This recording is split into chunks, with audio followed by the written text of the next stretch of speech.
Look, your game launch is a big deal, right? You should treat it that way. Unless you're just making a really small, free game, that's fine. You can just crank those out with little fanfare. Just do it.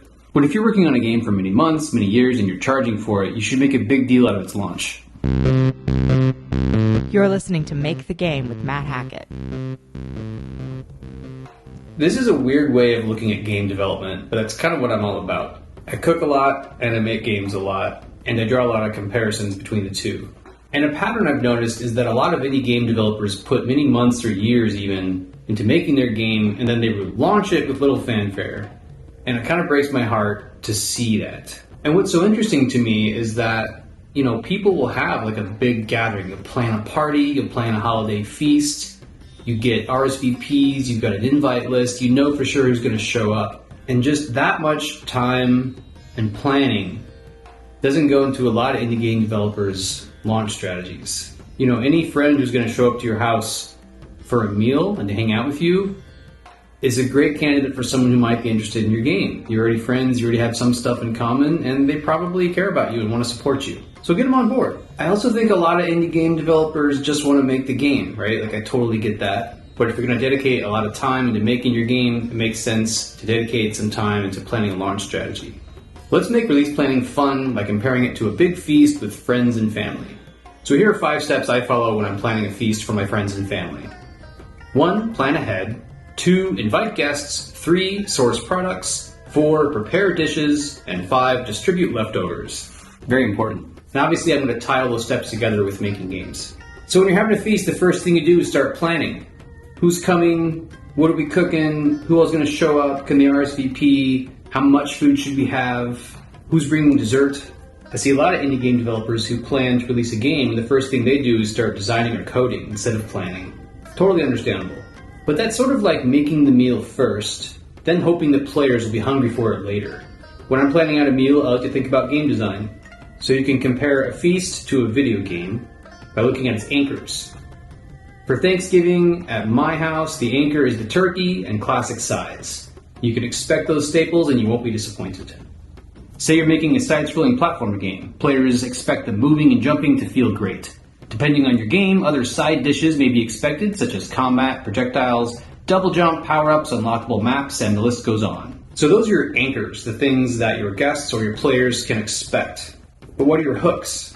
When I'm trying to get people to commit to coming to my feasts, I offer up my most impressive dish, a chocolate souffle.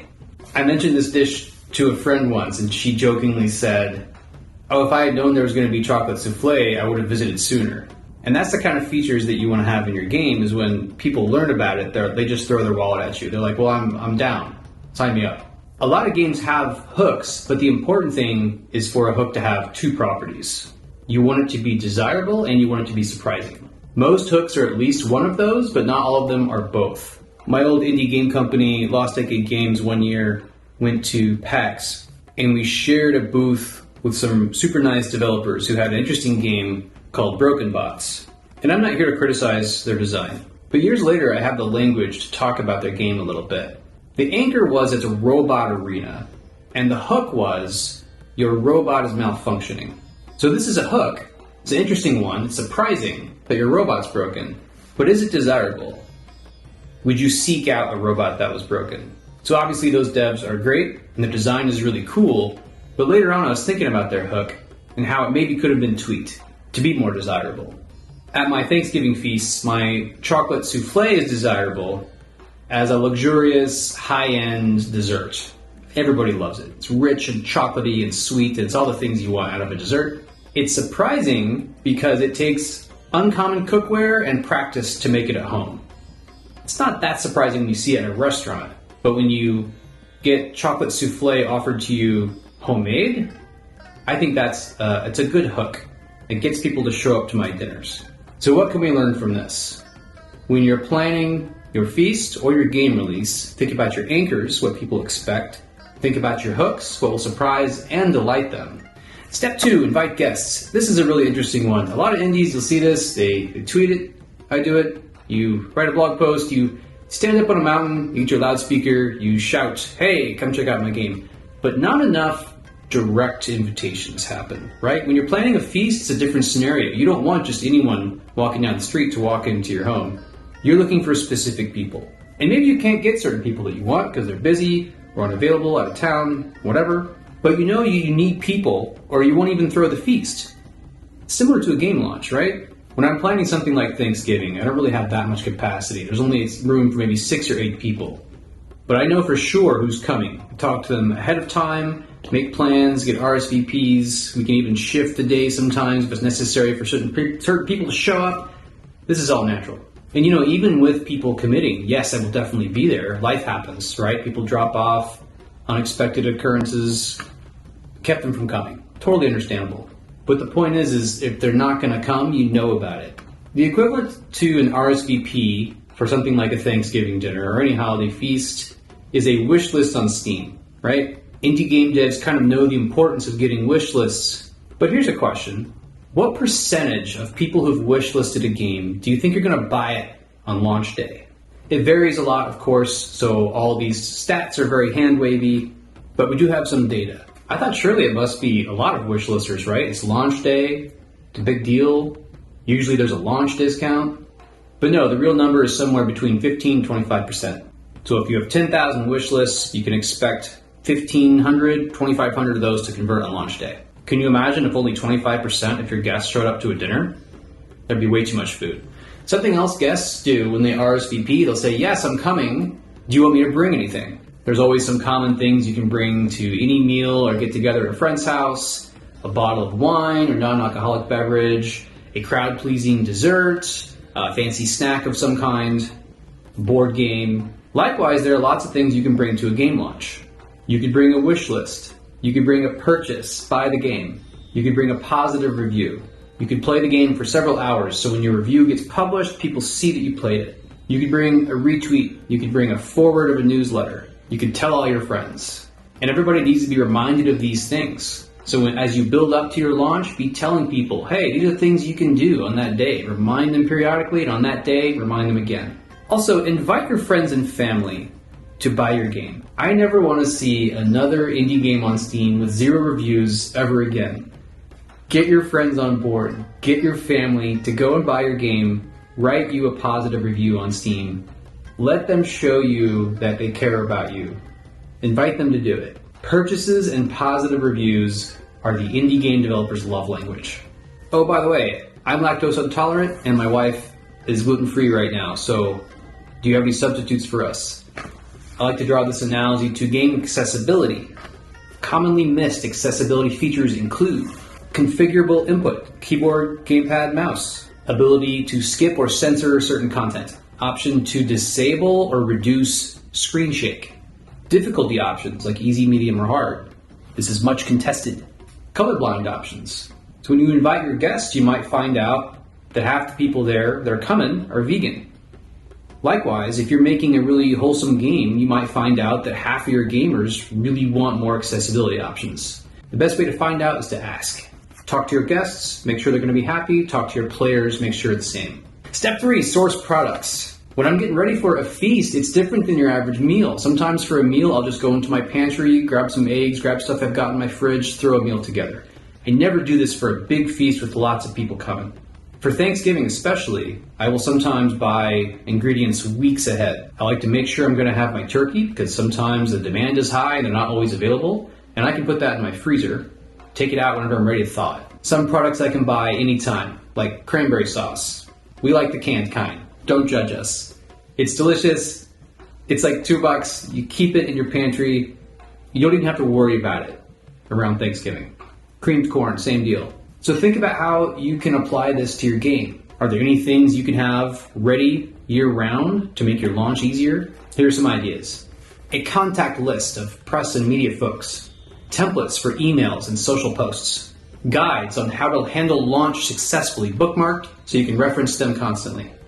Steam integrations already handled so you don't have to worry about it.